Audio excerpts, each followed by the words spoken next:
Welcome to this morning's webinar here in the East Coast. This afternoon, if you're dialing in from Ireland to the UK, we're here with Minister Helen McEntee, Minister for Justice in Ireland. We'll be discussing leadership and justice issues. Before we engage with the minister, I'd like to welcome Leisha Moore, Dr. Leisha Moore, the Consul General here in Boston, who is our partner on this fireside chat series. Leisha. Good morning, Bob, and good evening, good afternoon, colleagues joining us from Ireland. Great to join you for this latest in the series on the Boston College Ireland Global Leadership Fireside Chat series.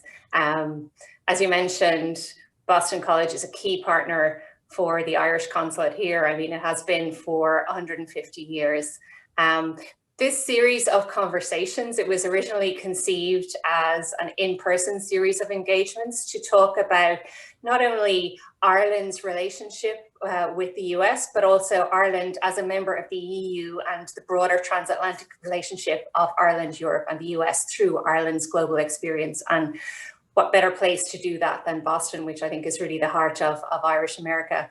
But as we all know, events transpired which were unforeseen, and we had to switch to a series of digital engagements. But I'm really pleased that we have been able to continue this series as a digital series and have been able to have discussions of such depth and such quality. And for me, that's really indicative of the way that the Irish community as a whole has stepped up during the pandemic. And by the way, I consider you, Bob, and Boston College as key members of the Irish community. But the Irish community has really had an impressive response to the pandemic here in New England, whether it's people having political and historical discussions such as these, or whether it's people promoting Irish culture through new media, or whether it's people who are working with us through the Immigrant Support Program to really support those that have been badly affected by the pandemic here in Boston and throughout New England. So I just want to pay tribute again to everybody in the Irish community, including those of you who've tuned in, for your efforts in keeping connected with us all during the pandemic, because it's really, really important that we continue to do so. And I know, Bob, as well, not only have you had this series of discussions with Irish government ministers, but you've also had discussions with political leaders from Northern Ireland and from the UK. And I think that speaks to the abiding interest in this part of the world, in that part of the world, Ireland and Europe and the UK and the relationships there. So I think that this is going to be a really interesting continuation of that discussion, because those of you who know Ireland will know that the Department of Justice is a really big department, but it's got a lot of responsibilities, and it's really central to the functioning of Ireland today and has been historically. So I think that Minister McEntee is going to be able to provide some really key insights there. She is also, of course, a key member of the Cabinet, which is taking some pretty far-reaching decisions in these challenging times for all of us. And also in a former role, the minister was a minister for European affairs at a very crucial time during the Brexit negotiations, which I know have been of deep and abiding interest here in Boston too. So look, it's just great to have this opportunity to have this discussion. Thank you so much, Minister, for joining us for this conversation. Thank you again, Bob, for hosting. Thanks everyone for joining us, and I'm really looking forward to an interesting discussion. Thanks. Great, thank you very much, Leisha, and thank you to the Consulate and Department of Foreign Affairs for your engagement and support over the years. It's been, very rewarding. I think has helped us develop some special here at Boston College to help people understand what is happening in Ireland and the United Kingdom and Europe on a wider basis. So thank you for your time and your help and the good work of your team. These are strange times indeed, but I'm coming to you from Boston College. Nobody's here right now. We won't welcome students back until early February. And there will be, of course, a massive quarantine protocol here. We're excited to welcome the students back and begin the spring semester and hopefully the last semester under such protocols. But it's my real pleasure to welcome the minister today to this conversation. Minister McEntee, thank you for joining us. I'm just going to very briefly introduce you to the audience in case people don't know much about your political career, but you began your political career in 2010 as a parliamentary assistant to your father at the time. You took your father's seat in 2013 in an election. At the time, you were the youngest female TD in Ireland. In 2016, you were returned. And at that point, you stepped into a significant leadership role. You took over the position of Minister for State for Mental Health and Older People. In 2017, again, you took another high-profile position with Minister for State for Europe, which became very important through the Brexit negotiations. And I think many people here in the United States were following your experiences and what you were saying there. In 2019, you became Vice President for the European People's Party. And then only in June of last year, it's amazing, it's only last year now, you took over the role of Minister for Justice, a very big brief in Ireland. So it's been a very busy political journey for you from your humble beginnings as a parliamentary assistant to Minister for Justice. I thought maybe you could just work us through that. I mean, what motivated you, firstly to work with your father, and then, seek elected position, and then, the heap more work on top of that to become a minister? Well, good afternoon, Bob, or good morning to everybody who's joining us from Boston.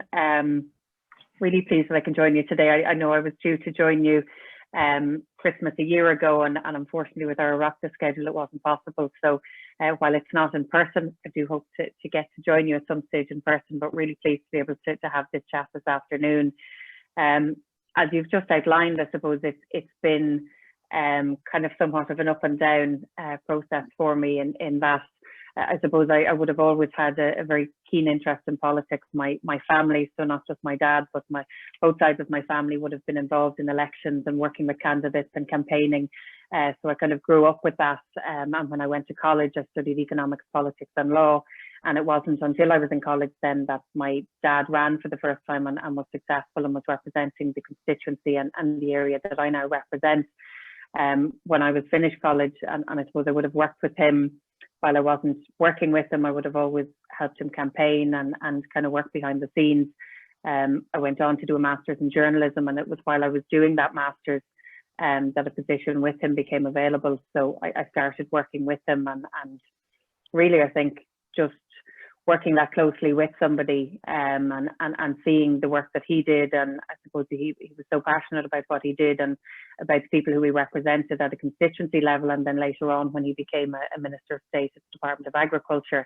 I really got a good sense, because I worked with him as an opposition TD, as a government TD, and then as a minister, how government worked, warts and all, because obviously it's important to see the ups and downs of life and politics. But most importantly, I just loved the work, and I love the fact that you're meeting new people every day, you're engaging with people, you're supporting them, you're trying to find solutions to everything from an individual's personal problems to a national policy or agenda item. So I had always maybe hoped to and had discussed with my dad the idea of possibly running for local elections in a few years' time, and then obviously maybe progressing further.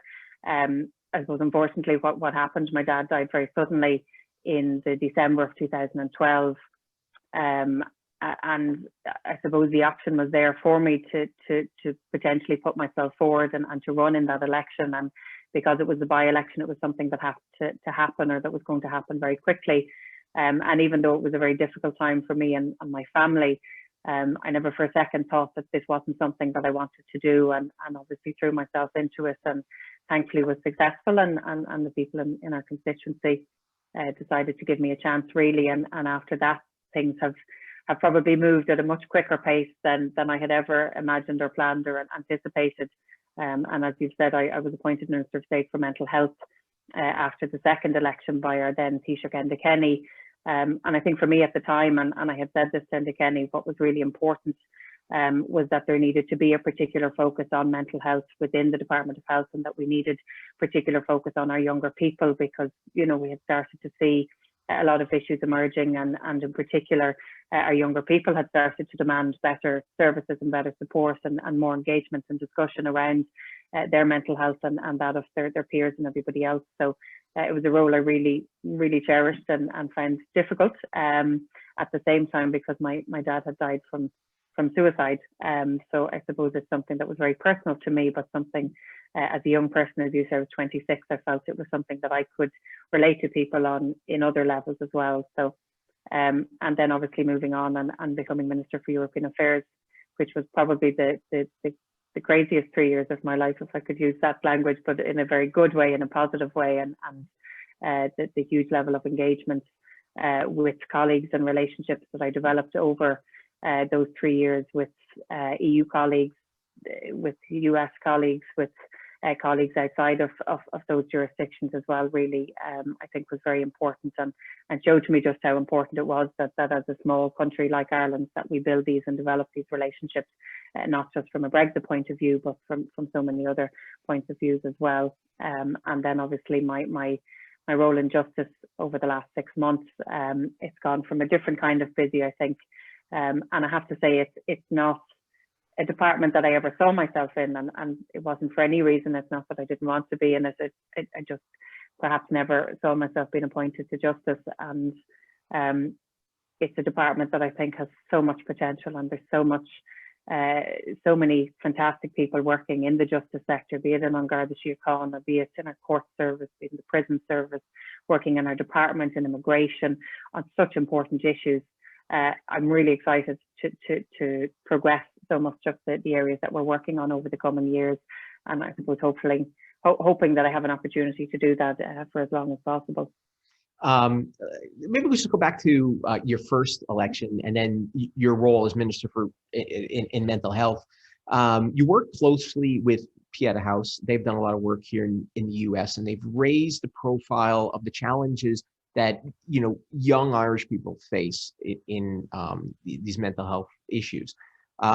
Is that something that you found resonated with your constituents, or is that something that is distinct from your work as a representative of constituents? I'm asking this question really as an American, right? The Irish political system is a little bit different than the US political system, and dividing constituency work from ministerial work is, something that's somewhat unique here in the US, or combining the two might be somewhat unique.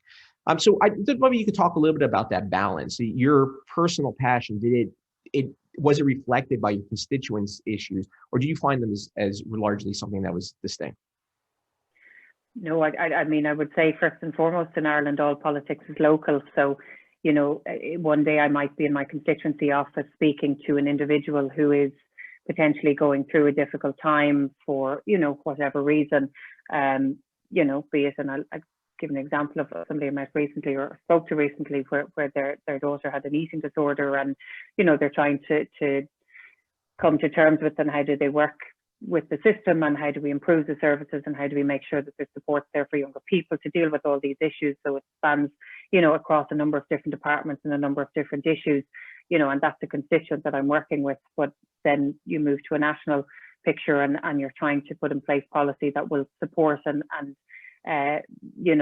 represent absolutely everybody. So I think, particularly given the small numbers that we have and the way that our constituencies work, you often find that every person that you meet, their problems are then, or their issues or concerns, or the reason they've come to you, it's reflected across the country. And so it really helps you get a really good feel of what it is that you need to be doing, and what it is that you need to be working on. So, to me, my constituency, the people that I meet on a daily basis and that I talk to, they are the people that really tell me what we should be doing, and that's who I listen to, and obviously take on board their views and concerns, as well as experts and people who I'm working with now in my department, or even back then in mental health. But I think at the time, in particular, when I moved into mental health, there was a real focus that was driven by young people, and that was people from my own constituencies, but across the country, where they really started a huge conversation that had only really begun in recent years. I mean,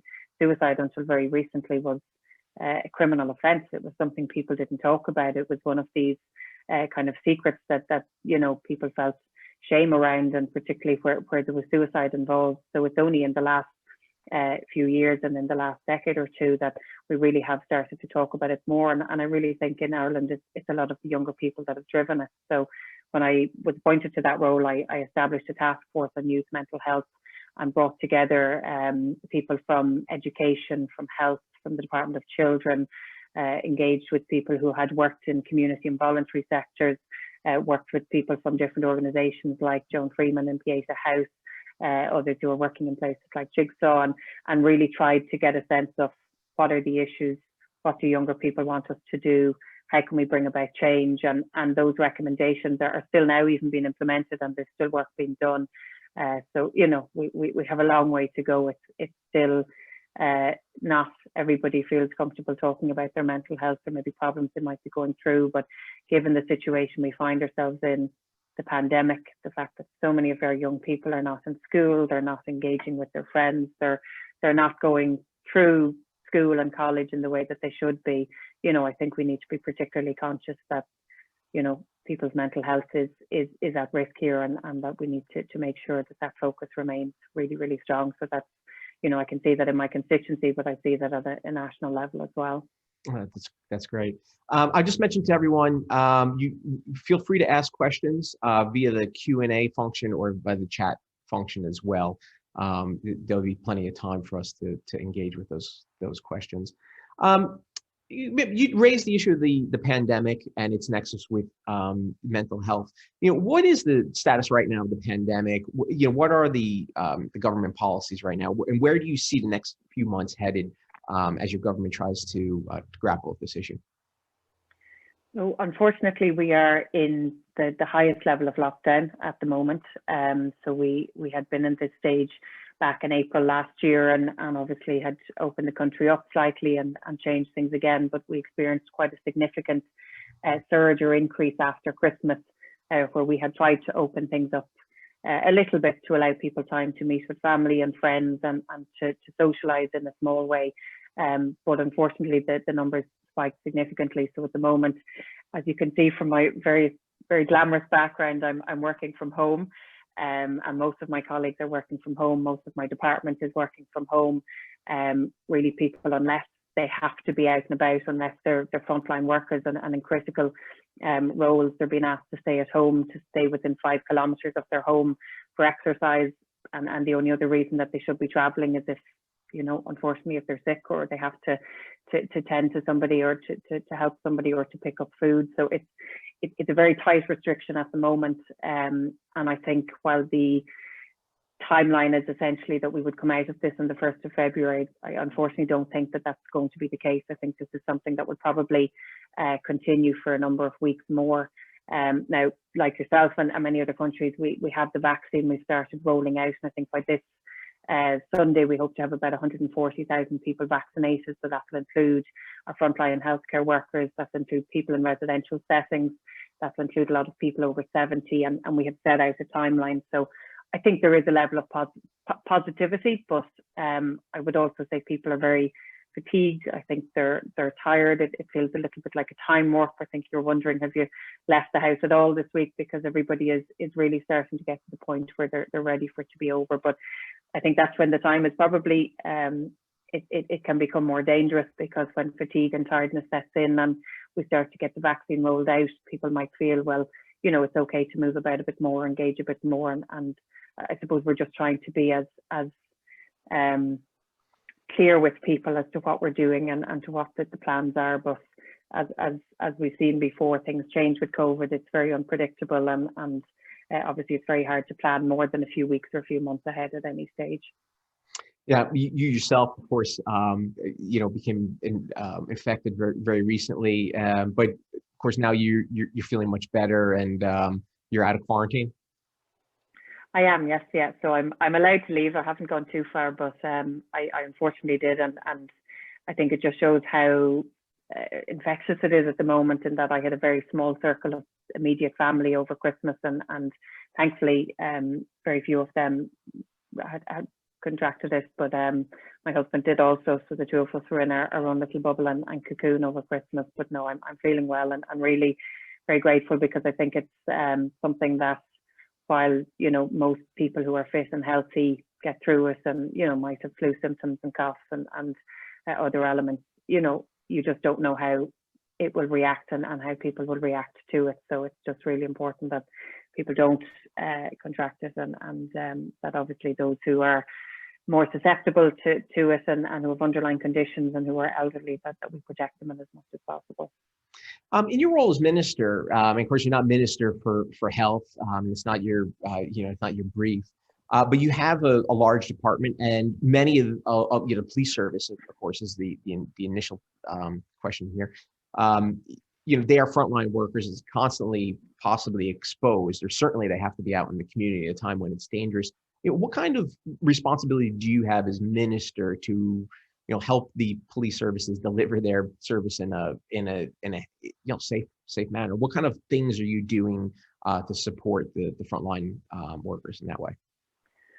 So I suppose what we've had to do over the last number of months, and obviously when the pandemic started, I wasn't in justice, and I think initially, we had quite strict guidelines in place, and really people were compliant 100%, I would say, nearly. But as time has gone on, there have been issues arising where maybe people aren't as compliant in certain areas, and I think to help the Gardaí and to make sure that they have the right measures, we've had to introduce different pieces of legislation. So to help them where there are issues around licensed premises or pubs or restaurants opening where they shouldn't, or where we have to introduce fines or penalties, particularly where you have people who aren't wearing face coverings, where they're not adhering to travel restrictions, where they're I suppose working outside of the guidelines. So we have introduced these new measures, but at every stage throughout this, they have applied an approach of the 4 E's. So to engage with people, to educate them as to what the guidelines are, to encourage them to comply, and then to enforce as a last resort. So that has always been the approach of the Gardaí. And I think, if anything, over the last few months, the relationship between the community and the Gardaí has grown because of the huge amount of work that they have done within the community. Obviously, look, we have the vaccine being rolled out, and in the same way that it's my preference, and I would like to see that the guards, that the members in our prison service, that those working in the courts carrying out these essential functions, that they receive it as quickly as possible, and we have a plan in place to make sure that all those workers do receive it as quickly as possible. But it's been a challenge, and justice has been to the fore in some instances, and others we've been able to take a step back. And I think it's better when you can take that step back, because it's better to be able to encourage people and to bring people along than obviously to be issuing fines or to be enforcing measures that really we don't want to be enforcing. So it's about striking a balance, I think, from a justice perspective. But we have fantastic people working across all of the different areas that I've just mentioned, and they have gotten up and gone to work and been out there and supported people throughout all of this, and I think we're very lucky to have many of them. I can see there's a few questions that have come in on the question and answer function in the chat. We'll come to some of those. They're just to some further themes. But for now, Don, maybe you could talk a little bit about your role as minister and what you're hoping to do within the Ministry for Justice, right? And this is a question about, or this is a topic around leadership and some of the change that you're going to deliver. The briefing of justice is notoriously, it's a large one. Your predecessor, Charlie Flanagan, who I must kind of admit here now, is actually an alum of one of the programs we ran a number of years ago. So we know him well here at Boston College. And Charlie Flanagan came to that role after having been Minister for Foreign Affairs. He was parliamentary party leader. You're at a different stage in your political career, and you have this giant brief, and there's a lot of work to be done. I mean, where do you start, and what are some of the things that you are constantly looking towards to help you kind of achieve your goals within that ministry? So I suppose the first thing I did when I was appointed was make sure that I have a good team around me. So I don't think you can do anything by yourself. So I have a really fantastic team that I work with within my own office, and then obviously the department itself. But as you say, it's such a massive department, and I'm still discovering there are areas that are covered under justice that I would have never imagined. But it's everything from the court system and everything that comes with that, to the prison service and penal reform and restorative justice, then to the policing and in Garda Síochána. You have data protection issues, you have insurance issues, you have so much. And obviously as minister, I wanted to try and identify a number of key areas that I could prioritise over the coming years, while obviously still working on all of these other issues. So one of the first areas that is, I suppose, a key priority for me is around the reform of policing in Ireland. So there's a huge body of work, and Kathleen O'Toole, who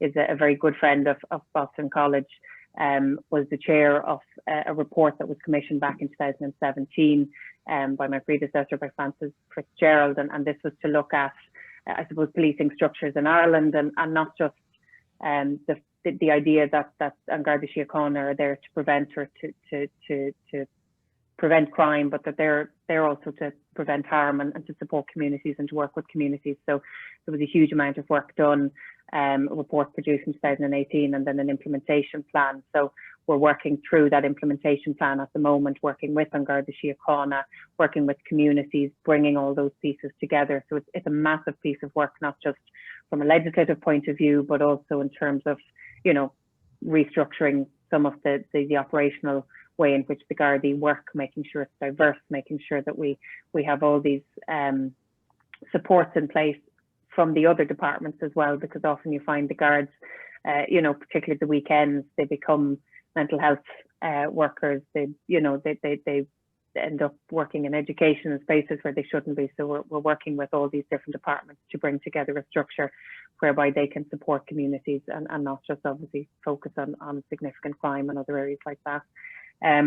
Domestic violence and domestic and sexual violence is another area that really I think in years to come we look back and say how did we not realize it was so prevalent, or that there was such a problem. And I think really it's something that needs a particular light shone on it, and again, like that, there's so many elements that are dealt with through different departments across government. So at the moment I have an audit that is starting, looking at all parts of government to see how we can put together an infrastructure that allows this issue to be led in the correct way, and that we can put a plan in place working across all the different departments and tackling issues. But also for me, it's about making sure we have a victim-centred approach. So we had quite a significant document which was published. It was one of the first things I had the opportunity to do when I was appointed, and that was an O'Malley report around sexual offences and how this goes through the criminal justice system. And it's a very difficult, it can be a very unforgiving and unkind system for people to go through, particularly those who have been in a very difficult situation. So we have a significant plan in place now, mapping a victim's journey and trying to identify where the gaps are and where we can improve the system, not just from a criminal justice point of view, but from every perspective for those types of victims. So that's two areas. And then maybe just to mention another one, one of the things I suppose that was highlighted to me and that maybe I wasn't aware of is that the Department of Justice, and not just talking about justice, but immigration, which is obviously a huge part of the work that we do as well, the courts, the Gardaí, it's a very paper-based system. So, you know, we haven't moved into the digital era in the way that we should have, and obviously it means that things are, you know, take longer and could be more difficult to progress. So COVID has helped in one sense in that it's forced us all to be doing this type of work online and to move online, but we have a strategy for the justice sector, so not just my department, but immigration and Garda Síochána, working with the courts and others to digitalise and to try and move things along, that it becomes much more efficient and that it's better and supports the people who work in this sector in a much better way. So that's a massive kind of over plan for every element of the justice sector that I'm trying to progress as well. So, you know, there are three areas that I'm hoping to prioritise in the coming years, but you know, there's so many other things that kind of fall under those headings and that are part of that as well. But as I said, it's about the team around me as well, and I really have a fantastic team that I work with and who are really passionate about what they're doing as well. I sat down and when I was preparing for this discussion and then to take a look at the document, A Policing Service for Our Future, and I realized that there were actually 3 documents and there were 36 goals, and it was a pretty daunting piece of reading. And so I spoke to a few people. I spoke, of course, and I have to give them thanks to Kathleen O'Toole and Nolene Blackwell. And 2 things that emerged from my conversations with them and their interactions with you and their work with justice was, and you've already highlighted a little bit, was the focus on community safety and the status of the victim and the protection of the victim through this, and then the need to work across different agencies, not only with other government departments, but with other partners outside of, the justice systems, perhaps, in order to deliver a comprehensive experience. And so maybe we can go back to that first part, and then we can move on to the second, that focus on community safety and the victim. I mean, at one point when you became minister, did those issues really jump out at you as the things that Ireland needs to focus on as it looks at reform? I think probably one of the first meetings that I had, so I was appointed on the Saturday, and on the Sunday I came into the department and met with the heads of all the different sections, and I suppose they outlined what it was that they did and the work, and then I received a very big brief with a lot of stuff to read. And I think over the following week, as I engaged with colleagues, and then we had further meetings, particularly with Garda Síochána and people within the different sections of the department. I realised that this, I suppose, was a significant piece of work that was already underway. So this implementation plan had already started, but there was a significant amount of work still to do, and something that I had seen myself, I suppose, in my own constituency, and particularly, as I mentioned, at the weekends where maybe services aren't operating, or where you don't have schools open, where you don't have programs for younger people, where services, whether it's social welfare, whether it's housing departments, all of these don't operate, and so the Gardaí end up dealing with so many different issues that they shouldn't necessarily be dealing with. So there's a huge body of work underway at the moment under the Community Policing Bill to put all of this engagement on a statutory footing, and part of that, and an integral part of that, are 3 pilots that we're rolling out soon. So these pilots will essentially bring together everybody from the Guards to TUSLA, which is the oversight group, or the representative body for children, essentially, social welfare, bringing together the local authorities, bringing together youth groups, organisations, community, voluntary sector, and for a specific county. So Longford is one of the pilot programmes, that they will then come together, that they will identify what it is that their community needs, what the issues are, what the problems are, and obviously taking the experience from those who are working in those different areas. And they will then put together their own plan for their own county, very much driven by their own needs and their own wants. And so the Gardaí are just a part of that, and all of the other elements will work together with them as well. So we're rolling out 3 of those pilot programs in the coming weeks. And that really is at the core of what we're trying to deliver around community policing, and I suppose policing really that human rights is at the very heart of. So it's not just about preventing crime, but it's about how can we keep people safe and make sure that people are a part of that. So we have a huge piece of legislation that requires underpinning all of that, and then we have a huge body of work to make sure that it works and that we can roll it out, and that we're working well with communities. So I suppose from my own experience, seeing how it could be challenging to bring all these different groups together, it stood out to me immediately that this is a huge piece of work that needed to be progressed. But again, the work that Kathleen and others did in identifying and setting out, I suppose, the direction that this needed to go was extremely helpful. One of the things about and you've already mentioned the O'Malley report that kind of jumps out, and we've talked about this a little bit, and I think your comments have touched on it in a number of different areas, but it's just kind of this joined up approach that you talked a little bit about helping a victim across agencies, and not only as the victim moves through the process, but as they move through the process from the moment of the crime through the prosecution to kind of the aftercare, like what next for the victim. I mean, in what ways is your department working now to kind of help move the processes that would facilitate that, all the interagency work that needs to be done forward? That's notoriously difficult. I can tell you, from my own experience here at Boston College, trying to work across departments, it can be a challenge. People have their own priorities. I mean, what kinds of things are you doing to kind of marshal those resources together?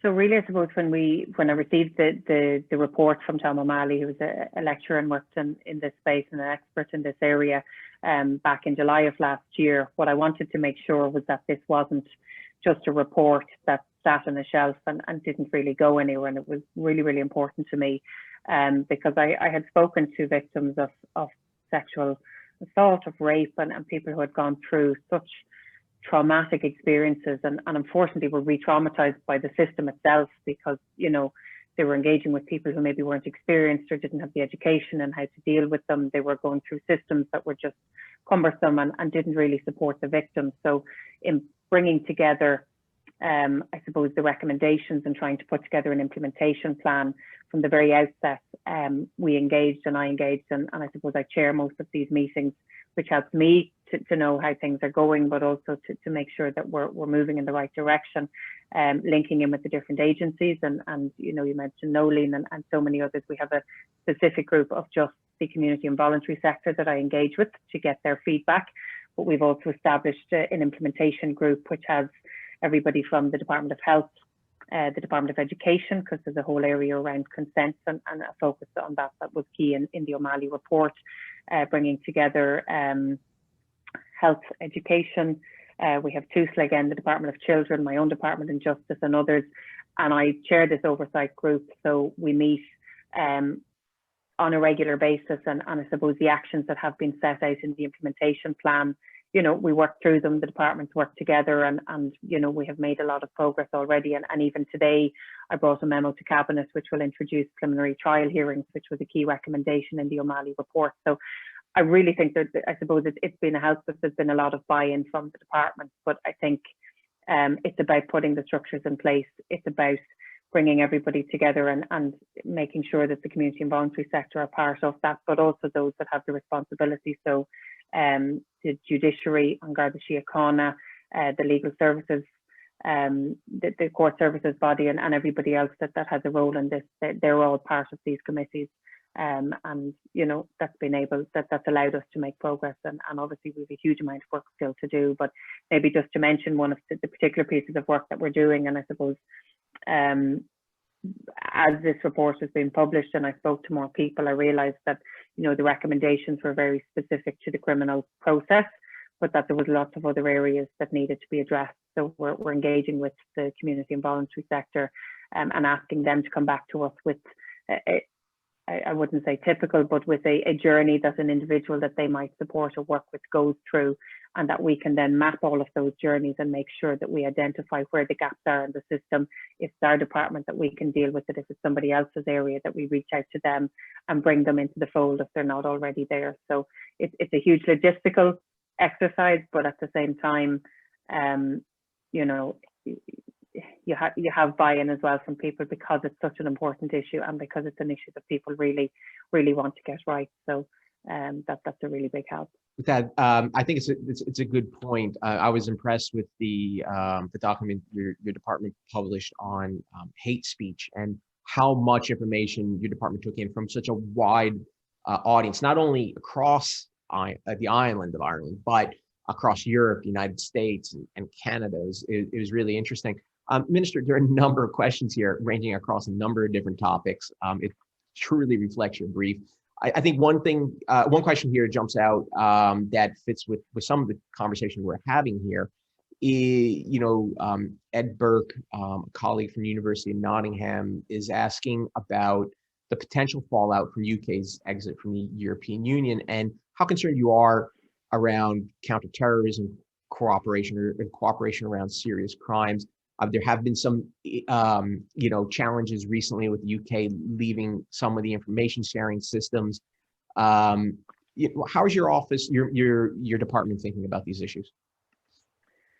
So really, I suppose we've been doing a huge amount of work on many fronts, and obviously Brexit, you know, irrespective of the fact that we have an agreement, and thankfully that was reached obviously at the last moment, but no less an agreement was reached. Brexit still means change, and it means making sure that, or we need to make sure that the mechanisms are in place so that we can continue that level of cooperation on a north-south basis, obviously from a policing point of view, but also east-west as well, and looking at those security issues. So, you know, a huge amount of work has been done, and in the last few weeks and in the lead up to Christmas, I had a number of meetings and attended a number of meetings with my counterpart in the north, Naomi Long, but also between our Garda Commissioner, Drew Harris, and the head of the PSNI in the north as well. So, you know, it's about making sure that those bodies, and there's a number of different groups essentially that have been established to strengthen and to develop those areas of cooperation across policing and security as well. So irrespective of Brexit and the fact that the UK have left the EU, that level of cooperation, and I think the progress really that has been made in recent years, it's so important that we don't let that slide, and that continues. I mean, obviously we you know, it was difficult when the Northern Ireland executive was not functioning for a number of years, and I think it was a huge success, and I think a reflection on the determination of people to ensure that the executive was up and running, and again from last year, and because of that, a lot of the committees and the bodies and the groups have started to meet again. So really my focus is to make sure that connection continues.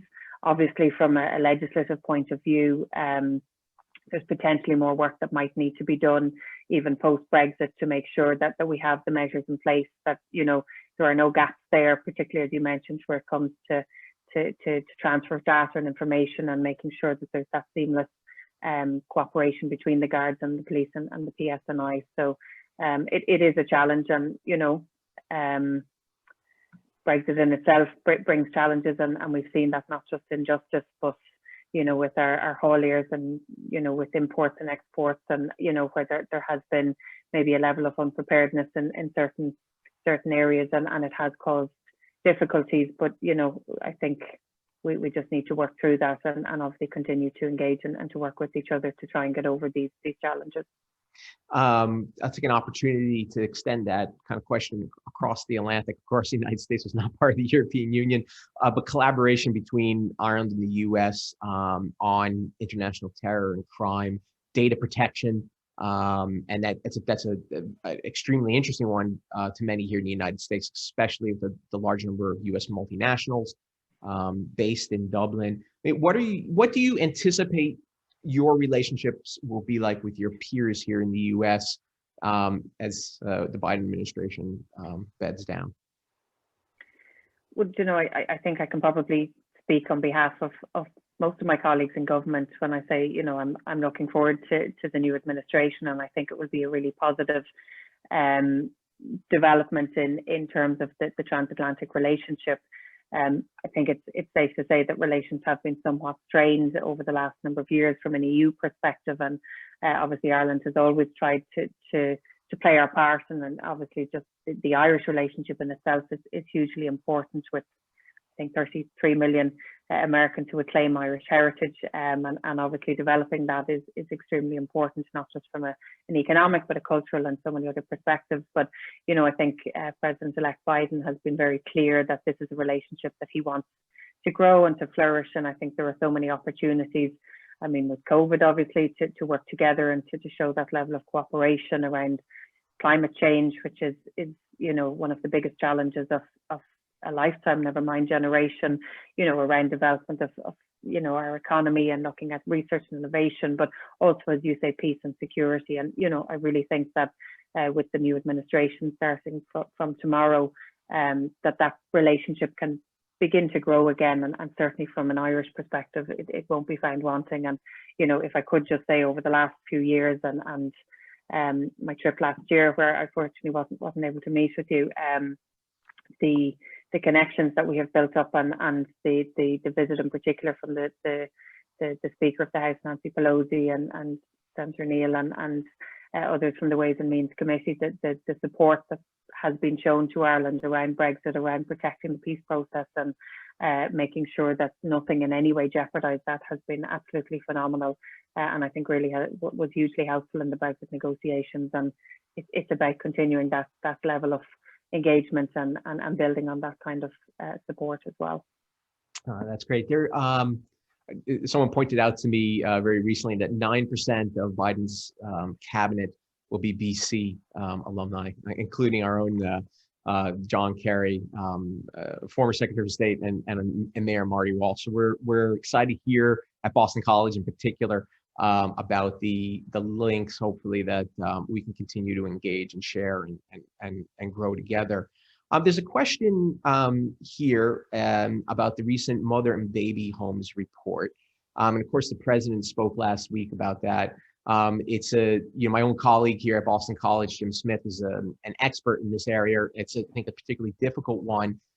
The audience member here wants to know, do you think that the report falls short? What are your feelings on the conclusions of the report? Is there a role for the Ministry for Justice in this?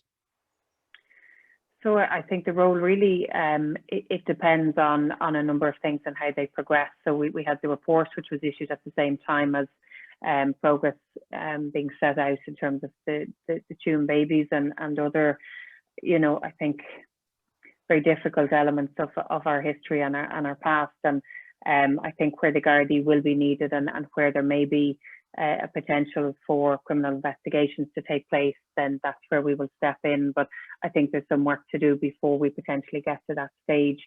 But certainly will not be left wanting if there is a need for the Gardaí or for justice to step in.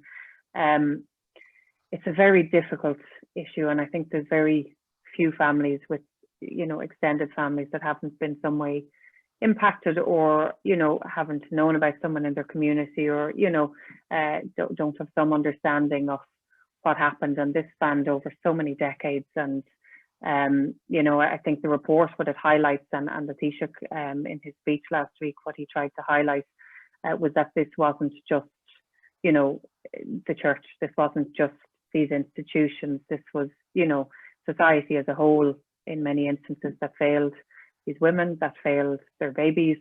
And it's really important that the report sets out the facts of what actually happened.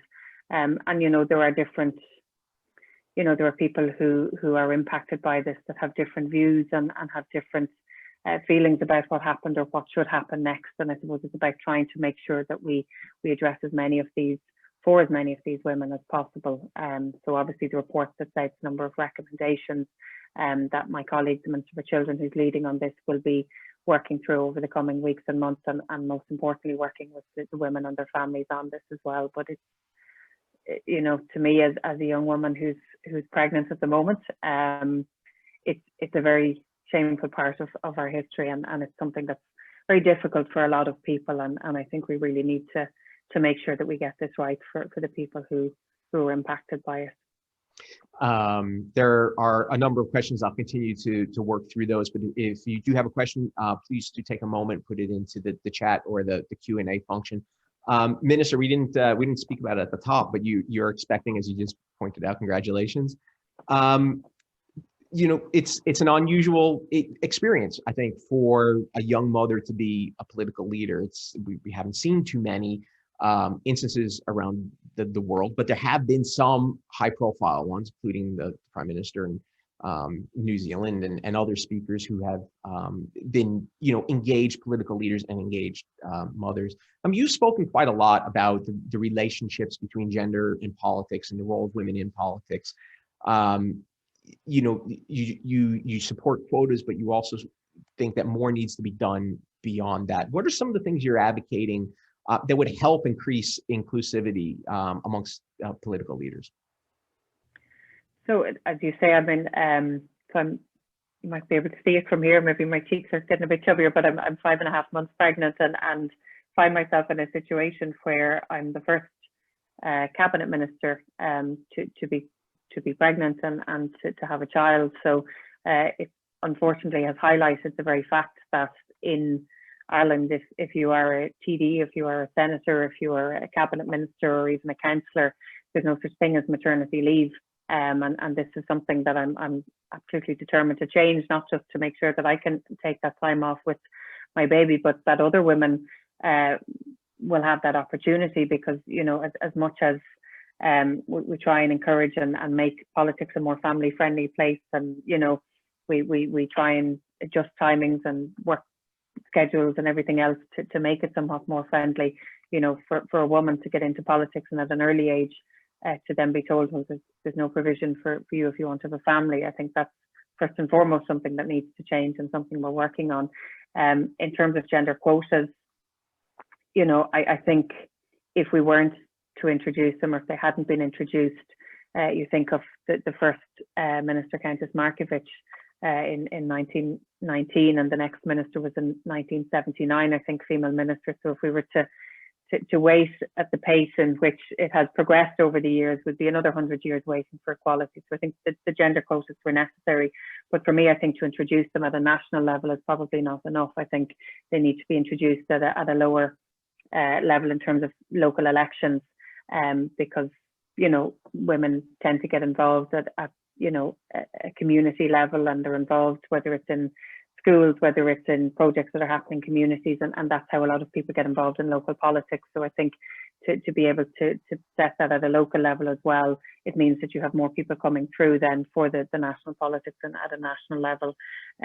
I also think that I suppose we need to kind of get away from this myth that politics is a profession for men. And unfortunately, when I started working with my dad many years ago, you could probably count on one hand the amount of women who were working there, but also the age profile as well. It was much older, but over the years, because of the different issues that I think we have started addressing and focusing on, and also the fact that it's been something that has become more a part of the school curriculum, so younger people now see it as actually being something that impacts on their lives, politics and the decisions that are taken.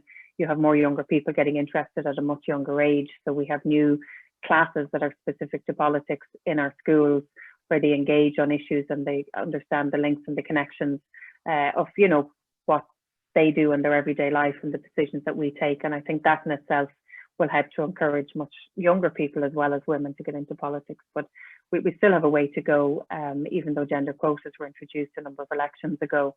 The last election, which only started this time last year, we didn't increase the percentage number of women in our Dáil, which I think was very disappointing. So while some women gained seats, others lost, we ended up with the same number as the previous election. So, that really clearly shows that we still have work to do. But, again, I think going back to the very fact that it's not a very encouraging or welcoming place for somebody who wants to have a child as well as do their job, and make sure that doesn't impact on their progression. That's something that we need to work on, and hopefully in the coming months we'll be able to put a plan in place for that.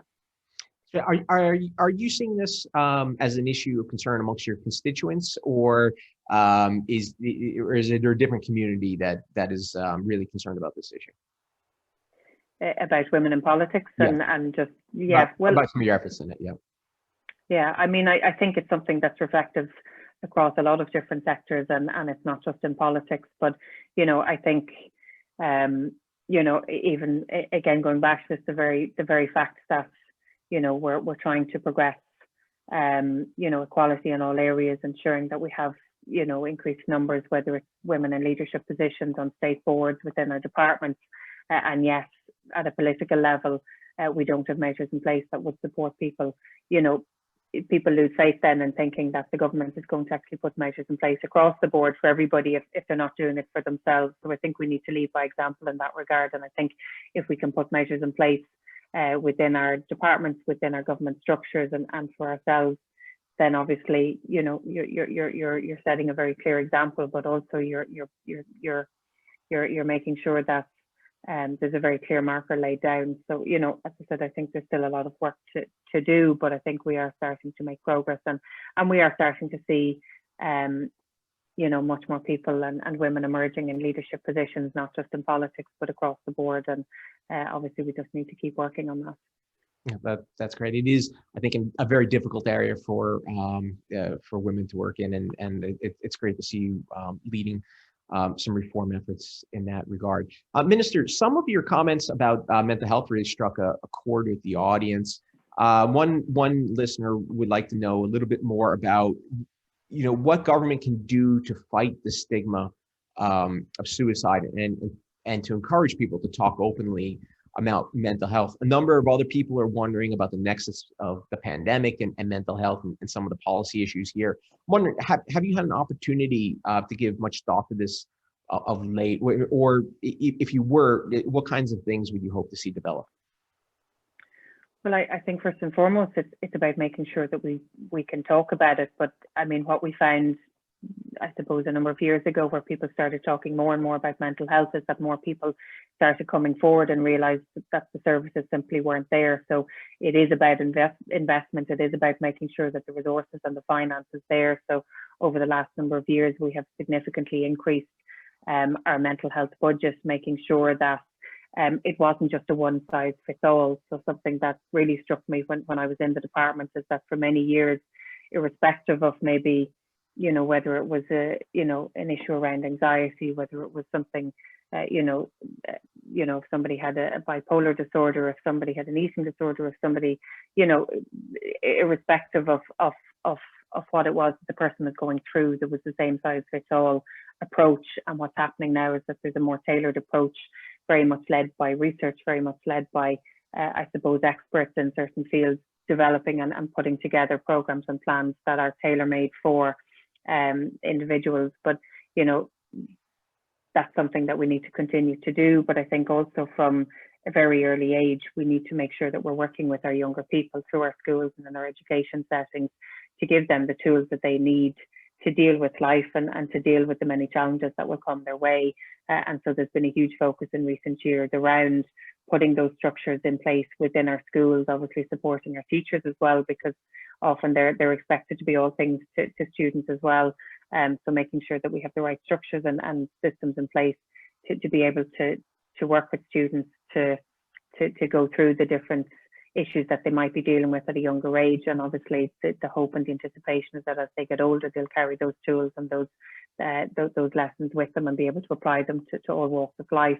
I mean, at the moment, particularly with the pandemic, you know, I don't think we've seen the full effects of it yet. And I think even though we're 10 months in, it would probably be at a later stage, and even after we've gone through a lot of the most challenging time of the pandemic, that we'll start to see some of the effects. You know, children who have been out of school, who haven't been engaging with their peers, or haven't maybe experienced the life experiences that you or I would have when we were in school or going into college. The fact that you have a lot of people at home on their own, that they're, you know, they might be engaging with people online, or that they might be talking to people on Zoom or on the phone, but they're not having that personal interaction and the possible implication that will have. So there's increased funding that has been identified to try and make sure that we have that type of outreach, that we're getting to the people that need that support, and that obviously our services aren't impacted, because at the moment everything has been impacted by COVID, but particularly when it comes to our frontline health services, mental health communities in the team, we're doing everything that we can to make sure that they are there. But also, and to go back to the point I made earlier on, I think COVID has moved forward a process that probably was dragging along, and that is around e-health, and that is around using online services, whether it's apps, whether it's Zooms, whether it's being able to engage with a doctor or somebody else in this type of a setting. That's been catapulted forward because we've had to, and it's actually worked really, really well in many ways. So I think there are lessons that we can learn that will be able to support people and help people in new ways. And I mean, younger people, you know, probably spend more time on their phone than they should, but you know, this is the way people are communicating, so we need to be able to adapt and change and to support them in the way that they know how to engage. That's great. Minister, there are probably another dozen questions. There are many questions on human trafficking, the mother and baby homes in relation to human trafficking, and a number of other questions about Irish politics and how it operates. We're not going to be able to get to all those. If you were here at Boston College, you'd be able to answer all those questions, you know, individually. And that's one of the great things about having an opportunity to meet together. And so I invite you again, and we'll welcome you with open arms when we can here at Boston College. But I want to thank you for taking, the past hour and giving that time to us to answer some of these questions and engage in this conversation. I hope you found it interesting. I certainly did. I am just listening to you and preparing for this, a little bit exhausted with the briefings. I don't know how you manage. I have more energy than I do, but I want to thank you for your time and your engagement before we leave. Thank you so much, and look, I really do hope to get a chance to meet with you in person. And thank you to Leisha and to Shane and everybody who is working on making sure that this event can still continue. And just to wish you well, and I mean, the connections and the relationships that have evolved through Boston College and even the work that you do. I know the Business Council that was launched with my colleague, Minister Donoghue, and others in recent years. I mean, you know, we have such a fantastic history, but it's alive. It's happening now, and it's evolving, and you play such an important part in that. So just to thank you as well. And as I said, I look forward to getting to Boston again, hopefully sometime soon when COVID allows. Thank you, Minister. The fall is always lovely here. Plus, if you come, maybe we'll have a football game on, so you're always welcome to that. Finally, I want to thank the attendees. You've really shown up in support of today's event. So thank you for taking the time to listen in. I'm sorry if I didn't get to your question. Please send them on to me. I'll be happy to share them with the minister's team. And hopefully we can continue the conversation in person. Thank you, everyone, and take care. Thank you. Bye-bye.